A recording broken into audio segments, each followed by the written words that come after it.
guys, Sandy Quast here today with TheRealParents.com. I'm here with Lauren Talbot, a clinical nutritionist. Yes. Thanks for being with us today. We're going to talk about some healthy alternatives to processed foods for ourselves and our children. So tell us a little bit about how you got into nutrition and where you went to school. Well, Sandy, when I was younger, I grew up on fried chicken and french fries and fast food, and I didn't even know what fresh produce was. Except the fact that I was always battling problems with my weight and my skin, and I was depressed. And here I was, this young little kid, not enjoying life because I was so worried about, feeling better. And I got into nutrition because I started to find out that there was a correlation between the foods you eat and how you feel and how healthy you are. Yeah, interesting. So you went to school in California? Yes, I did. I went to school at the University of Southern California, where I was a business major. And then after graduation, I actually decided to become a nutritionist. I've always been interested in nutrition, studying it forever, but I decided to take the step to become certified. Okay. So I was certified at the Natural Healing Institute in San Diego. Okay, awesome. And now we're here in New Jersey, so you have a practice in New Jersey here as well. New Jersey and New York. Okay, in New York. And now your website, you have a daily blog that you do as well, right? I do.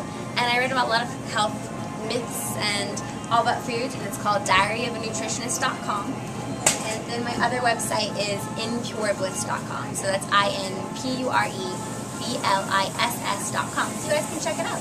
Okay, great. Well, we're here today in Morristown, New Jersey at the Health Shops. Yes, we are. And Lauren is going to give us some handy tips about some alternatives for our children. Now, we know fruits and vegetables, of course, are healthy, and we've all heard that, but we really don't know some great alternatives for maybe even milk products and ice cream and chips. So you're going to give us a little bit of background on that as well. Yeah. So let's go take a peek. Awesome. Hey guys, we're back with Lauren, and we're going to talk about some alternatives to the unbleached flour and bread. So some good alternatives for kids to have that is more healthy of a choice. So what do we have here that you like, and what's something that would be good for kids? Sandy, I really like this bread. This is an Alvarado Street, California style, complete protein bread. And if you look at the ingredients, it has organic, sprouted whole wheat berries.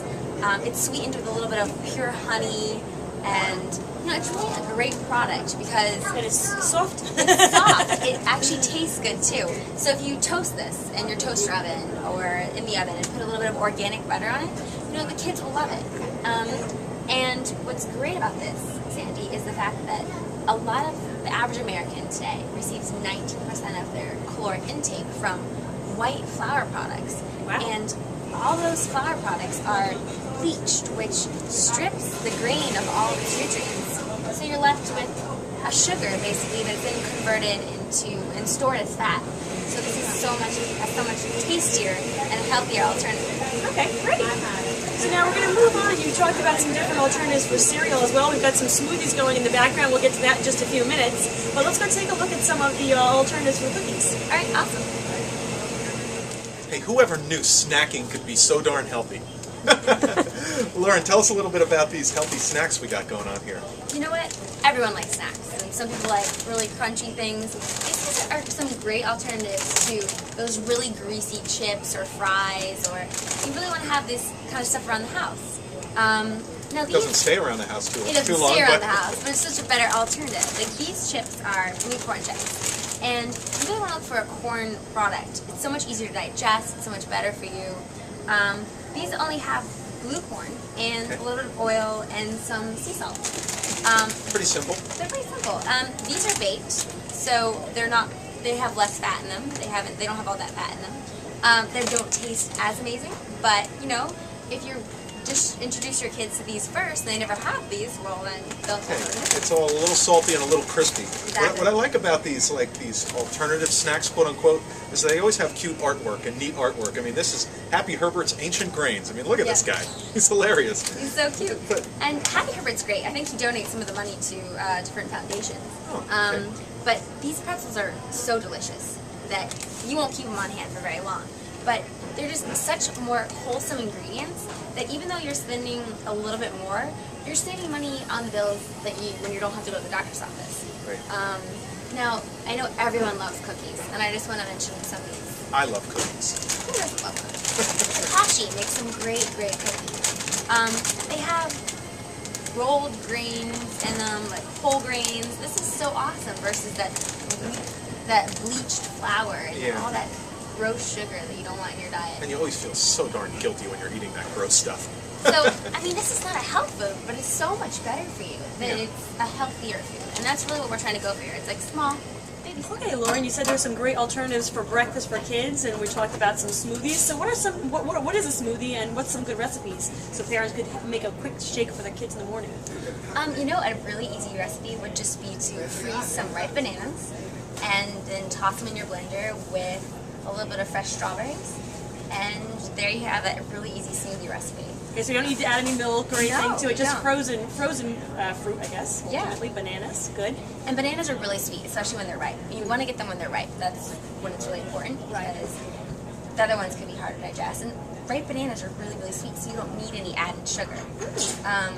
Another thing, too, is you can add some fresh bananas with some pineapple and add some almond milk and sweeten it with a little bit of stevia. That works, too. Okay, so stevia, you said you really like that as an alternative to sugar? Definitely, because it's a natural sugar. It's from a root. And some of them taste a little bit funky, but I have my favorite brands that I can show you guys later if you want. Okay, that sounds great. So let's go take a look. Okay, so here we are, and you said you have a favorite brand of stevia. Which one do you like the best, and what was the different taste between each one? Or? Yeah, you know, Sandy, sometimes stevia can be kind of bitter, because what stevia is, it's a natural herb or root, and you know, because it's a root, it kind of has kind of a funky taste. But this new natural brand of new stevia is quite possibly my favorite one. Okay, I think it's just sweet and delicious, and it comes in a powder form and a liquid form. Okay. So it's really easy. You can throw it in your purse and you're out with your kids. Toss it in your tea or anything like that. So a lot more healthy than the artificial sweeteners, I'm guessing. Definitely, so much more healthy. And actually, it's kind of a scary thing because the average American consumes about 100 pounds of sugar each year. Wow. I know, and the thing is, sugar weakens the immunity. So it can cause diabetes, depression, hyperactivity disorder. So you really want to eliminate sugar from your kids and your own diet too, to avoid visits to the doctor's office. Wow, so this is a great alternative. And now we also talked a little bit before about honey. Now I put honey like this in my tea every day, like you said, that's a no-no. And there's some other alternatives, so you want to mention to us about what we use? You know, you really want to go with the raw honey, because it hasn't been heated or pasteurized. When you heat a honey, it's pretty much like regular sugar, but raw honey, it still has, you know, the fresh raw vitamins and whole food enzymes that, you know, are good for digestion, and they still are just as sweet as honey and delicious. And you said it also tastes the same, right? You put it in a cup of tea, it tastes the same? Okay, so... It's thicker. It's definitely thicker. It's a little bit harder to scoop out, but it's the real stuff. You want the real stuff. Okay, great. Now, what is this? You mentioned this is one of your favorites here, baking cocoa. This is my favorite thing ever. Clients, big and small, all shapes and sizes, everyone loves hot chocolate.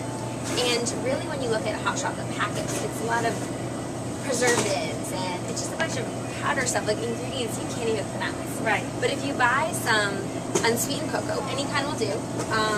This here is baking cocoa, and you just take about a tablespoon of this, and you mix it with hot water and some of your favorite milk, and you sweeten it with stevia. You have a very creamy hot chocolate that is real, and it doesn't have any of those preservatives or those fake sugars. So it's like a healthy hot chocolate? It's a healthy hot chocolate. You're going to try that one at home. Okay, great. So we're going to take a look at some healthy ice cream alternatives also. Yes. So let's go take a look over there. This is one of your favorite stores, right? It is. I love the health food stores. Okay, great. Let's go take a look. That's the end of part 1 with clinical nutritionist Lauren Talbot. Stay tuned for part 2.